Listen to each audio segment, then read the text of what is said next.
अगर जीत कर आ जाते तो अवाम की खिदमत करेंगे, अवाम के मसले और मसाइल को हल करेंगे, अवाम की तकलीफों को दूर करेंगे। लेकिन किस्मत है कि साथ देने को राजी नहीं। और इस बार शायद मुझे लगा था कि इस बार हम लोग इस सीट को जीत जाएंगे, लेकिन अब जो मैं अवाम की मोहब्बत देख रहा हूं, मुझे यकीन है कि आप लोग हक और इंसाफ का साथ दोगे।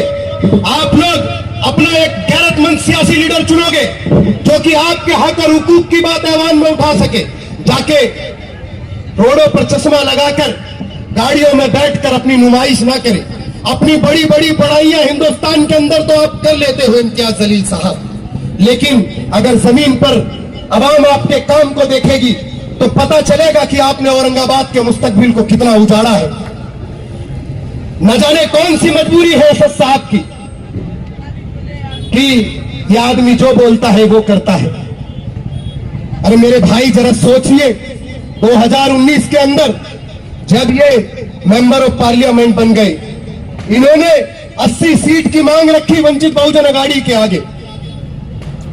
80 सीट मेरे भाई। उन्होंने कहा कि सीटें कम कर लो, तुम्हारे चुनकर आते, और यकीनन चुनकर आते मेरे भाई। डॉक्टर साहब ने जो कहा, यकीनन हमारे 10 से 12 एमएलए चुनकर आते, लेकिन इन्होंने उस मुआहदे को तोड़ दिया और 51 सीटों पर मजलिस के नुमाइंदे उतारे। लेकिन मेरा सवाल है, और आप लोगों को भी सवाल करना है, कि आज 2024 में आप 16 सीटें क्यों लड़ा रहे? आप तक 51 की जगह मजलिस को 110 सीटें लड़ानी चाहिए थी। आपको कोई रोकने वाला नहीं था, आपको कोई टोकने वाला नहीं था, आपके ऊपर कोई सवाल करने वाला नहीं था। इनको सिर्फ अपनी कुर्सी बचानी थी मेरे भाई, इसलिए मजलिस को महाराष्ट्र के अंदर इन्होंने कुर्बान करके रख दिया। इन्होंने मजलिस के उन मजलूम मुसलमानों ने जो हरा झंडा लेकर निकले, तो इस बार सोच के निकले थे कि हम बीजेपी को बताएंगे, हम मजलिस का झंडा बुलंद करेंगे। वो तमाम लोग आज खामोश बैठे हैं। इन्होंने 16 सीट पर मजलिस को रोककर कि 16 सीट पर मजलिस रुकेगी तो मेरी सीट को फायदा होगा, और अपनी सीट को बचाने के लिए तमाम लोगों की कुर्बानियां दे दी। और डॉक्टर साहब की कुर्बानियां तो उन्होंने ले ही ली मेरे भाई। मैं आपके बीच में आया हूं तो मुहद्दबाना गुजारिश कर रहा हूं, मुहद्दबाना गुजारिश कर रहा हूं मेरे भाई। मेरे अल्फाजों में भी मेरे भाई बहुत सारी बातें हैं। मैं बहुत दिन आपके बीच में हूं, अभी तो जो सच्चाई थी वो बतानी थी, क्योंकि अभी तो मैं जब तक यहां से नहीं जाऊंगा इम्तियाज जलील साहब, जब तक आपकी ये गंदी सियासत आवाम के दिलों से ना निकाल दूं, कि ताकि मेरी कुर्बानी, अगर कोई नौजवान आगे बढ़े तो मेरी कुर्बानी को देखकर तुम लोग किसी के साथ ऐसा ना कर पाओ, किसी कुर्बानी को जाया ना कर पाओ मेरे भाई। और मैं बता रहा हूं कि इस मुल्क के फिजा में आतिशी भी गोले हैं, इस मुल्क के हुक्मरान सीधी राहों से भूले हैं, और मेहनत मजदूर की कमाई पर जब एक अमीर पलता है, सड़क पर एक गरीब मरता है, दर्द से बिलखता है, कर्ज से तड़पता है, तो मुझसे सवाल करता है कोई ऐसा तूफान जो समंदरों के दिलों को दहला सके? है ऐसा कोई तूफान जो समंदरों को दिलों को दहला सके? तो हाँ मेरे भाई, डॉक्टर साहब के काम देखते हुए, उनके इंतजाम देखते हुए मेरे दिल से यही निकलता है, हक और इंसाफ की आवाज उठाने वाला डॉक्टर गफ्फार कादरी है मेरे भाई। और आपको इनका साथ देना है, इनके साथ चलना है।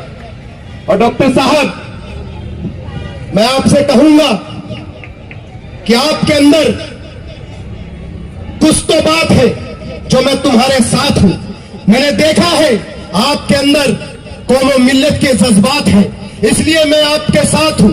मैं जानता हूं कि आप बदलना चाहते हो कौम का मुस्तकबिल, इसलिए मैं आपके साथ हूं। देखा है मैंने इस सियासी चेहरों पर मखमली लिबास और आंखों पे काला चश्मा लगाए फिरते हैं। अरे आपके इस सादे कपड़े और सादे चप्पल में भी कोई बात है, इसलिए मैं आपके साथ हूं। और मेरे भाई, मैं जानता हूं कि मजलूम मुसलमानों के बच्चों के लिए एक स्कूल का मंजिल तो ना बना, लेकिन उसने अपने आशियाने को महल बना डाला। अरे मजलूम मुसलमान के बच्चे ढूंढते रहे स्कूल का दरवाजा और उसने अपने बच्चे को लंदन में पढ़ा डाला। मुझे मालूम है कि आपको इस बात का भी एहसास है, इसलिए मैं आपके साथ हूं। और बदल दो निजाम को, बच्चा अमीर का भी पढ़े, बच्चा गरीब का भी पढ़े, लाओ ऐसा निजाम। मैं कहता हूं, मैं क्या, पूरी औरंगाबाद की आवाम आपके साथ है। मेरे भाई, मैं बहुत थका हुआ हूं, यकीन करिए मेरे अल्फाज, मेरे जज्बात बहुत कुछ बोलना चाह रहे हैं, लेकिन अंदर से इतना टूटा हुआ हूं, अंदर से इतना तोड़ दिया गया हूं कि मुझे यह फैसला करना था कि आखिर मुझे फैसला लेना क्या है। लेकिन आज अगर मैं डॉक्टर साहब के लिए नहीं आता तो शायद मुझे ये लगता कि मैंने हक और इंसाफ को साथ नहीं दिया मेरे भाई। और आपको भी मालूम है कि नाइंसाफी हुई है। अगर मैं कहता हूं डॉक्टर साहब को भी छोड़ दीजिए आप, अगर जमात, अगर इम्तियाज जलील साहब ये इलेक्शन नहीं लड़ते, मैं खुदा की कसम मेरे भाई, मैं डॉक्टर साहब की तारीफ करने नहीं आता। वो चाहे समीर को लड़ाते, चाहे किसी कॉर्पोरेटर को लड़ाते, उन्हें अपनी सियासत की कुर्बानी देनी पड़ेगी, क्योंकि सत्ता की कुर्सी पर बैठकर तुम मुसलमानों के मुस्तकबिल के साथ नहीं खेल सकते। और तुम्हारी जो ये, तुमने जो ये तमाम साजिशें रची डॉक्टर साहब के खिलाफ, मेरे खिलाफ, ये तमाम चीजों को तुम्हें औरंगाबाद की आवाम को जवाब देना पड़ेगा और औरंगाबाद की आवाम जानेगी मेरे भाई। मैं आप लोगों से कह रहा हूं मेरे भाई, अगला जलसा लगेगा। अभी मेरी तकरीर में बहुत ललकार है, ये तो जो बात जरूरी थी आपको बता डाली। अभी मेरे अल्फाजों का सामना करना पड़ेगा, क्योंकि आपको मालूम है जब दो धारी तलवार टकराती है तो निशान तलवार पे आता है, और अल्हम्दुलिल्लाह मैं तलवार पे निशान देकर जाऊंगा। मैं आप लोगों से मुअद्दबाना गुजारिश कर रहा हूं, आज जहां जहां मेरा जलसा लगे आप लोग आइए मेरे भाई, वहां के लोग भी आए। आपको एहसास होगा कि मैं अगर यहां पर आया हूं तो मेरे आने का मकसद क्या है। 20 तारीख को मेरे भाई वोटिंग का दिन है, आप लोग मुत्तहिद होकर निकलिए और डॉक्टर साहब का चुनाव चिन्ह जो है उस पर वोट करिए। आप लोगों को मालूम है डॉक्टर साहब का चुनाव चिन्ह, तो आप लोगों से मुअद्दबाना गुजारिश कर रहा हूं, मैं आप लोगों के बीच में इत्तेहाद की झोली फैलाने आया हूं। मेरी कुर्बानियों को जाया मत होने देना। अगर मेरी कुर्बानी जाया हो गई मेरे भाई, तो फिर कोई दूसरा नसीम सिद्दीकी ये लोग पैदा नहीं होने देंगे। दोगे आप लोग मेरे भाई? एक बार हाथ खड़े करके बता दो, मुझे भी एहसास हो जाए कि मेरे आने का कोई मकसद है। आप दोगे? बुलंद आवाज में बोलो मेरे भाई, दोगे डॉक्टर साहब के साथ? दोगे? दोगे? ये खामोश मिजाजी तुम्हें जीने नहीं देगी। इस जमाने में जीना है तो कोरान मचा दो। दोगे साथ? बुलंद आवाज में बोलो मेरे भाई, बोलो बुलंद आवाज में।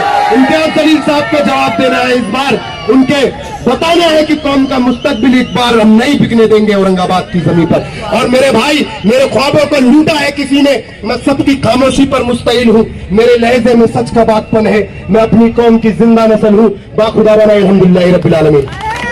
बहुत बहुत शुक्रिया, बहुत बहुत शुक्रिया। नारे तकबीर, नारे तकबीर, नारे तकबीर।